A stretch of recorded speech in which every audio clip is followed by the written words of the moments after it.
আওয়ামী লীগ যে কোথায় আছে এটাই তো বুঝতে পারি না। এখন যার অস্তিত্ব দেখছি না, সে ইলেকশন করবে কি করবে না, করতে দেওয়া হবে কিনা, এই বিষয়টা আমার কাছে মনে হয় এটা আমাদের আমরা এখন এটা নিয়ে ভাবি না। আওয়ামী লীগ নিষিদ্ধ চাবো কিনা সেটা বিষয়ে আমরা দলগতভাবে এখন আলোচনা করি নাই।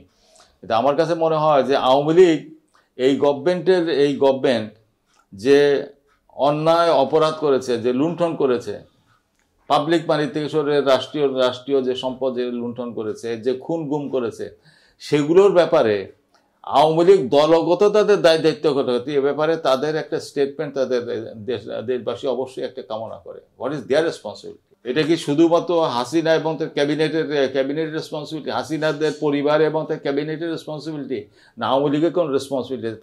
তারা কি কোনো রোল প্লে করেছে, নাকি উনি যেভাবে মানে খেলিয়েছেন ওনারা সেইভাবে খেলেছে? যদি তাই হয় তাহলে তাদেরকে দেখলে একটু পেয়ে, এটা তো শুধু ব্যক্তি না, এক ব্যক্তির ব্যাপার না, আলটিমেটলি এক ব্যক্তির উপরে সবাই চলে গেছে। ওনারা কাউন্সিল করে সবাই এক ব্যক্তির হাতে ক্ষমতা দিয়ে দিচ্ছেন। তারপর ওই ব্যক্তি আবার জেলায় জেলায় নেতা নির্ধারণ করেছে, ওনারা আবার ডিস্ট্রিক্ট কমিটি করেছেন, সেই ডিস্ট্রিক্ট কমিটির সদস্যগুলো মেম্বারশিপগুলো বিক্রি হয়েছে। কোনো এমন কিছু জিনিস নাই যেটা মার্কেটে শেখ হাসিনা তোলে নাই। আবার এটার এগেনস্টে পার্টি কোনো প্রতিক্রিয়া ব্যক্ত করে নাই, বিরোধিতাও করে নাই।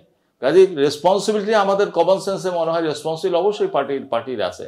এখন সেই দায়িত্বের কারণে এই পার্টি অবস্থানটা কি হবে in the next election or next course of politics, সেটা আমার মনে হয় সবাই মত দেওয়ার একটা সুযোগ আছে। তবে আওয়ামী লীগের নিজের অবস্থানটা ব্যক্ত করা হচ্ছে before the coming to election. আমরা 2018 সনে প্রথমেই আমাদের দল আমরা বলি যে 18 ইলেকশন আগের রাতে ভোট হয়েছে, ইট ইজ আনএক্সেপ্টেবল। আমাদের জাতীয় কমিটি সবাই বসে আনএনিমাসলি এই ডিসিশন নেওয়ার পরে আমরা এক্সপ্রেস করেছি যে আমরা 14 দলে এটা থাকা যায় না, এবং এক সময় আমরা এটা ডিসকাস করতে চেয়েছি যে এই ইলেকশনকে বাতিল করে let us go for next election.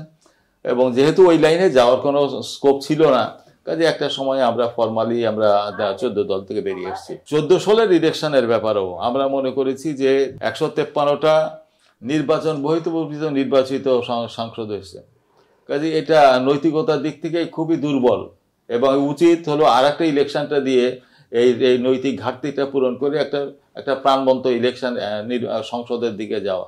সে ব্যাপারে আমাদের বক্তব্য স্পষ্ট ছিল, কিন্তু সেটা তো হয় না, এবং সেটা করারও এই গভর্নমেন্টের কোনো নিয়ত বা ইচ্ছা ছিল না। কেননা তারা যদি এটা হতো তাহলে তারা ইনক্লুসিভ ইলেকশনের দিকেই তারা যেত। তো সেটা যেটাই হোক, আমরা আমাদের ওই পজিশনের থেকে আমরা মনে করি যে শেখ হাসিনার গভর্নমেন্ট বা তদানীন্তন 14 দলীয় গভর্নমেন্টের যে একটা বিশাল সুযোগ ছিল বাংলাদেশের একটা প্রাণবন্ত গণতন্ত্রকে প্রতিষ্ঠিত করা, সেই সুযোগটা তাদের ভুল রাজনীতি এবং ব্যাপক লুণ্ঠনের প্রবৃত্তি, এগুলোর কারণে পুরো সুযোগটা এটা তারা ধ্বংস করে দিয়েছে। পার্লামেন্টে ছিলাম, কিন্তু পার্লামেন্টে থাকার কারণে আমাদের দলের পজিশন আওয়ামী লীগের অনুকূলে যায় নাই। আমাদের দলের পজিশনটা ছিল নৈতিক ঘাটতি পূরণ করবার জন্য আর একটা ইলেকশন দেন। যারা বঙ্গবন্ধুর রাজনীতি নিয়ে অনেক রকম মূল্যায়ন আছে। আমরা মনে করি যে বাংলাদেশের ইতিহাসে বাঙালির ইতিহাসে এবং আমাদের স্বাধীনতার মুক্তির সংগ্রামে বঙ্গবন্ধু হলো 1 নম্বর নেতা। ওনার কথায় দেশের অধিকাংশ মানুষই অনুপ্রাণিত হয়ে যুদ্ধে নেমেছে এবং যুদ্ধ করেছে।